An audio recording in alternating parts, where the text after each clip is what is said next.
আমরা এই মামলায় মোট আসামি করেছি হচ্ছে 1 নম্বর আসামি জিএম কাদের, জাতীয় পার্টির চেয়ারম্যান। 2 নম্বর আসামি জাতীয় পার্টির মহাসচিব ব্যারিস্টার শামীম হায়দার পাটোয়ারি। 3 নম্বর আসামি জাতীয় পার্টির প্রেসিডিয়াম সদস্য হাজী সাইফুদ্দিন আহমেদ মিলন সহ 18 জন আসামি এবং অজ্ঞাত 100 থেকে 115 জন, 100 থেকে 150 জন আসামি করা হয়েছে।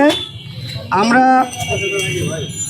এটি এজাহার আকারে পল্টন রমনা মডেল থানার ওসি সাহেবের কাছে আমরা দিয়েছি। উনি আমাদের এই এজাহারটি প্রাথমিকভাবে গ্রহণ করেছেন। এর পরবর্তীতে যাচাই বাছাই করে মামলাটি রেকর্ড করবেন।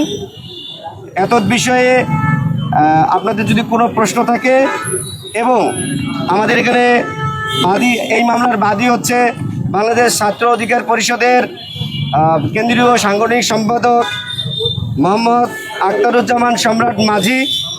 আপনারা জানেন এই আখতারুজ্জামান সম্রাট গত প্রায় 15 দিন বিভিন্ন মেডিকেলে চিকিৎসারত অবস্থায় 18 দিন চিকিৎসারত অবস্থায় ছিল। গতকালকে রিলিজ পেয়েছে। গতকালকে যেহেতু উনি রিলিজ পেয়েছে, এই জন্য আজকে উনি মামলা করতে এসেছেন।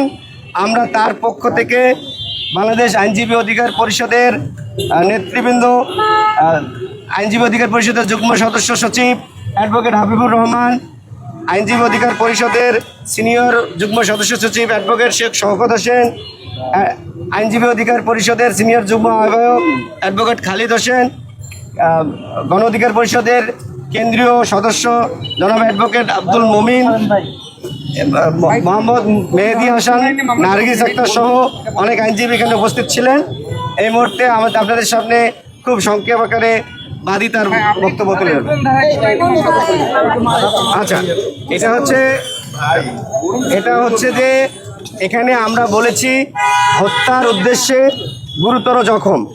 হত্যার উদ্দেশ্য গুরুতর জখমের ক্ষেত্রে হত্যার উদ্দেশ্যটা বাংলাদেশ দণ্ডবিধির 307 ধারা কভার করে, এবং যেটা গুরুতর জখম, আপনারা জানেন যে আমাদের বাদীর ডাইন হাতের কবজির নিচে 5টি সেলাই পড়েছে, এবং তার পায়ুপথ পেশাবের রাস্তা দিয়ে ব্লাড এসেছে।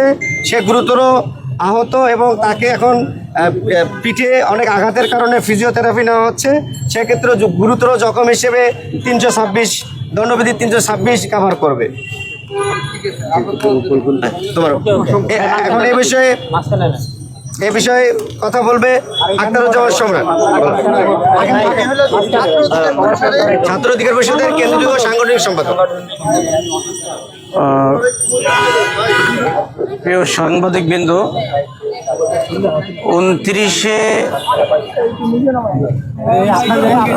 আগস্ট যখন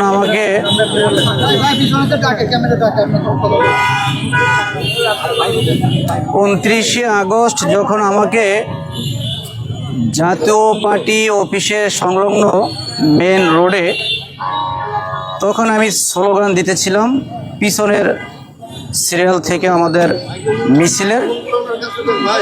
হঠাৎ করে পিছন থেকে প্রায় 20 থেকে 30 জন জাতীয় পার্টির নেতাকর্মীরা আমাকে এলোফারাতে আঘাত করে। আমার মাথায় ব্লাড জমে গিয়েছিল, ডাক্তারেরা ট্রিটমেন্ট চলমান রাখছে।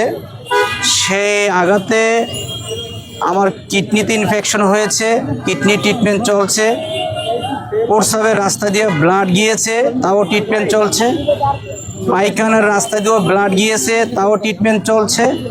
আমার হাতে এক পর্যায়ে পিটাইতে প্রায় অনেকটা কেটে ফেলছে ডাইন হাত, সেখানে 5টা সেলাই লেগেছে, আর বুকের 2টা হাড় নড়ে গিয়েছে। আমি 29 আগস্ট প্রাথমিক চিকিৎসা নিয়েছিলাম কাকরাইল ইসলামী হাসপাতাল। ঝুঁকিপূর্ণ কারণে সেখান থেকে ঢাকা মেডিকেল আমাকে রেফার করে। ঢাকা মেডিকেলে চিকিৎসা দেওয়ার পর যখন আইসিইউ না থাকার কারণে আমাকে গণস্বাস্থ্য হাসপাতালে রাত্রে 2টার মধ্যে পাঠিয়ে দেওয়া হয়। গণস্বাস্থ্য হাসপাতাল থেকে আবার উন্নত চিকিৎসার জন্য ঢাকা মেডিকেলে 4 তারিখে আনা হয়। আমি 4 তারিখে আসার পর হ্যাঁ আর 4 তারিখে যখন ঢাকা মেডিকেল আনার পর লিফটের 2 ওয়েস্ট কেবিনের 2 নম্বর রুমে আমাকে রাখা হয়েছে। ডাক্তার বলেছে আমাকে পুরোপুরি সুস্থ হয়ে উঠতে পারে 1.5 থেকে 2 মাস লাগবে। এখনও কিডনির অবস্থা আমার ভালো না, বুকে 2টা হাড় সমস্যা, মাথায় আমাকে ব্যাপক মারধর করেছে, কথা ঠিক মতন বলতে পারি না।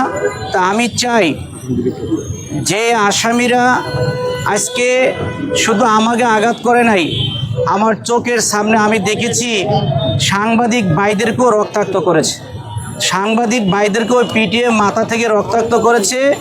3-4 জন সাংবাদিক ভাই আমার সাথেও চিকিৎসা নিয়েছে কাকরাইল হাসপাতালে। যারা আমাকে হত্যার উদ্দেশ্যে 30 থেকে 40 জন যে হামলা করলো, জিএম কাদেরের নেতৃত্বে আর শামীম হায়দার নির্দেশে যারা যে আমাকে হত্যার উদ্দেশ্যে হামলা করলো, অতি দ্রুত তাদেরকে আমি গ্রেপ্তারের আওতায় এনে শাস্তি দাবি জানাচ্ছি।